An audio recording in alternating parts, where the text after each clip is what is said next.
Before starting the last section in this chapter, Chapter 2, I thought it'd be a good idea to review the accounts and the normal balance sides for debit and credit. So I've kind of color-coded this a little bit to make it a little bit easier, but all of the T accounts are set up exactly the same. The type of account at the top, debit and credit, debit on the left, credit on the right side of the T. I've also shown in color-coded the accounts that increase on the debit side as opposed to the accounts that increase on the credit side.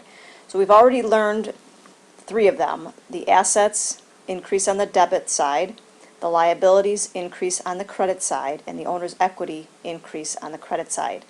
The new ones that we're going to learn or review right now are the expense accounts, which also are going to increase on the debit side, the drawing or withdrawal account, so if the owner withdraws money from the business, it increases on the debit side.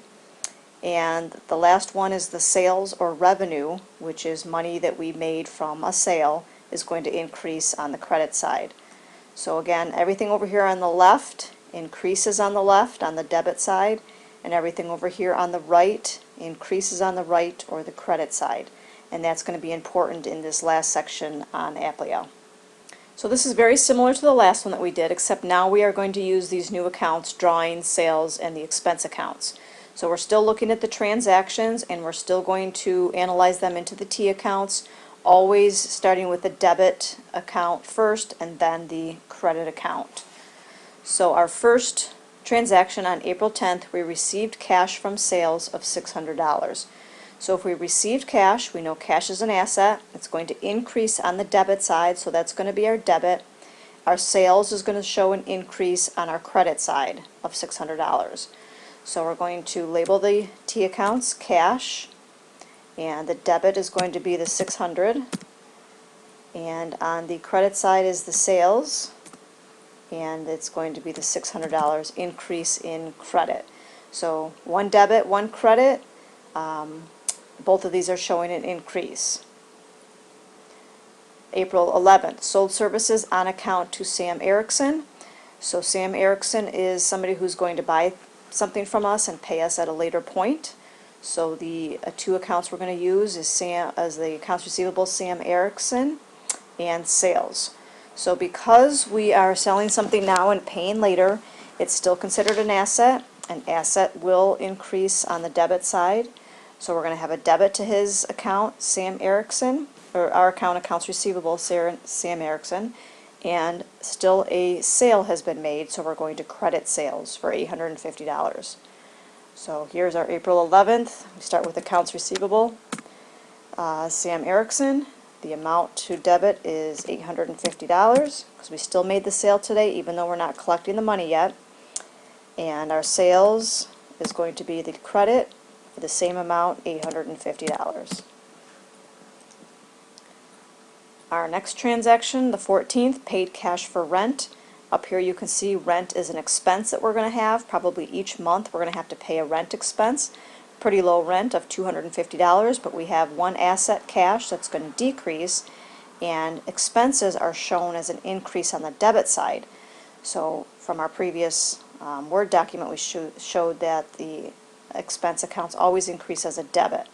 So our debits are always going to be the first posted in our T account, so we're going to start with rent expense, and it's going to be debited for $250 to show that expense, and cash has to be credited to show that we paid it for $250 because our cash is decreasing or crediting for $250. Our next transaction, the 18th, received cash on account from Sam Erickson. So this time we're going to increase our cash because we're receiving it.